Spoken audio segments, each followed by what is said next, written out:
Oh man, what a game.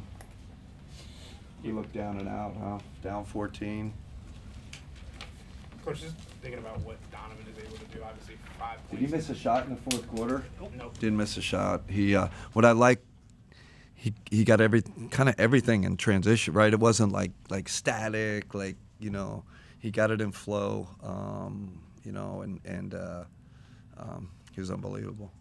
And then also Isaac Okoro being able to not only create offense with the pass as a roller, but we also talk about how important his shooting is, especially looking back to last year's playoffs. To see him be able to do that, how good can this team be with him in that role? You know, it's funny when you look at our kind of offensive rating with him in the lineup, with those two bigs, and that was one of the things, right? Big question about this team, could those two bigs be efficient offensively? And they have been, but Isaac's been a big part of that because he's making shots. We're using him in the half roll. He made that big three. Me and BJ were just talking about it. Made that big three when we were about to sub. Made the play in the half roll. He was huge tonight. Dan? Considering what the last two games were and that you guys were down by 14 in the third quarter, how important of a response was this from the team? Huge. Showed character. That's, you know, we talked about it pregame. See what kind of.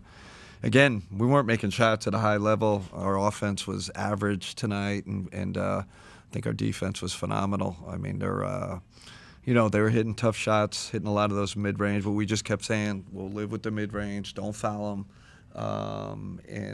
So really showed character and resilience, again, when we weren't making, you know, shots at a high level. What did you think of the job that Darius did defensively? I know they were getting him switched on to Tatum quite a bit.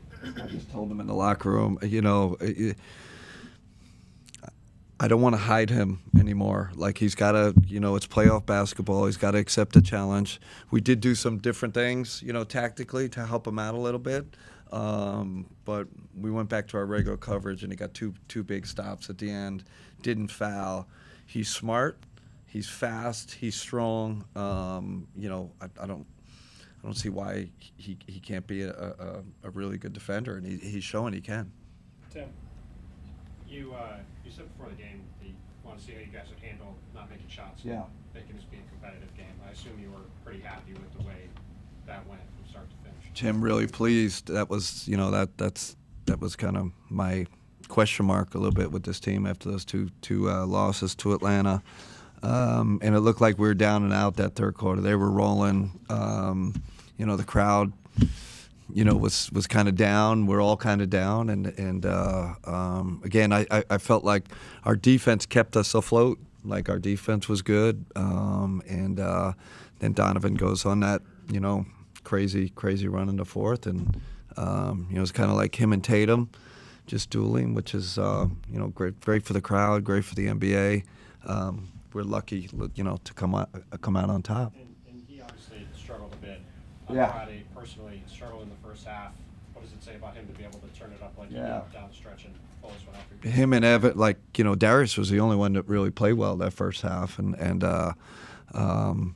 you know, that's a great thing about the NBA, 48-minute game, right? Like, if this was high school, what's high school, 32, or college 40, like, you're done. But the game's so long, we stuck with it, and that's like Donovan's persona. Like, it's amazing. I've never seen a guy, he never gets down. Like, he's never like, you know, guys, you think guys would kick the chair, or, you know, oh man, or get frustrated. He has a great demeanor about him, and never gets too down or too high. It's really, he's much better than the coaches in terms of that. We're like, he's just like, everybody calm down. It's going to be all right. And I think that's really helps you, you know, bounce back from a poor first half like that. You had the second best start in NBA history and needed to win tonight to stay in first, which of course says more about how good Boston is than any kind of indictment on the Cavs. But is there a pressure or a goal to kind of keep that pace? You know what I mean? Like to sort of stave them off? We haven't talked about it. Listen, after those two losses against Atlanta, I'm like, are we ever going to win another game? Like, I told my daughter, I'm like we could lose 15 in a row. Like, I mean, that's because this league, you know how good this league is, and so we're kind of not in that space at all in terms of, hey, we got to or first seed or because you get rung up in this league, and it just like hits you in the face, like, oh my gosh, like Atlanta, like they're unbelievable. Like are we dipping? And so you just which is natural to have those doubts. So now we're not in that space. But thank you for telling me we've had one of the best starts in NBA history. Makes it feel good overall. And then you, of course, turn this into a free throw contest both ways. Yeah. And this is one of the first chances we've gotten to see you do that. Where does that come from for you, and is that how you will always play it in a game like that? I've changed. I didn't used to be a foul guy, and up three, and I've just changed. I think the more and more evidence we're getting from NBA data and our people, and it just, the question always is at what time on the shot clock do you start fouling? And I think 10 seconds is kind of our thing, but we fouled before. I was like, screw that, we're fouling. Like, we're not. I don't want to see Peyton Pritchard come down and shoot a step back three. You just feel it, like, and then we fouled. We let him bring it up a little, fouled near half court, all that. So we do one special situation a day. It's kind of our kind of thing. So we either show it on video, or we you do something on the court. Because we're going to be in these games. We're going to be in these games in the playoffs, hopefully. So I think our guys are pretty educated, and we make it a priority to educate them. Tom, on your list of inbounds options, where is throw it up high to George and let him? Man, that was, yeah. It's so funny. It's like, oh, yeah, great execution at the end of the game. That was garbage. Like, no one was open. So I'd say the other ones were really well executed, that one. But I will give ourselves credit for because getting putting George in the game, right? So we get, I think we got J.A. out, put George in, better free throw shooter, and George is smart. He's going to find a way. But I don't think Evan made a bad pass, either, like a bad read, because I don't think anybody else was open. They did a great job guarding it. Did you expect Peyton to miss that one there with 5 to go? Yes, we were ready for that. We were ready. We thought he was going to miss. We were telling our guys, we put our best rebounders in there. We were expecting a purposeful miss. Chris?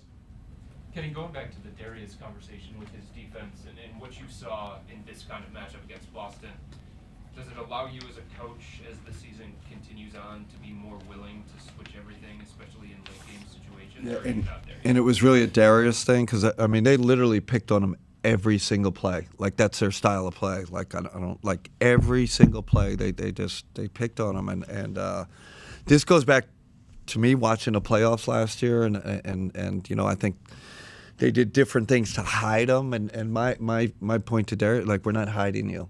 You're good enough.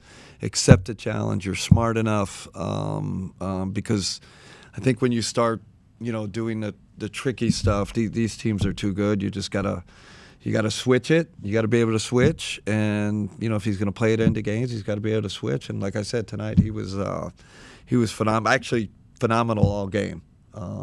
So. Mike. Down the stretch, what kind of luxury is it to have guys like Darius and Donovan and George who just don't seem to miss free throws in those big situations? Great point.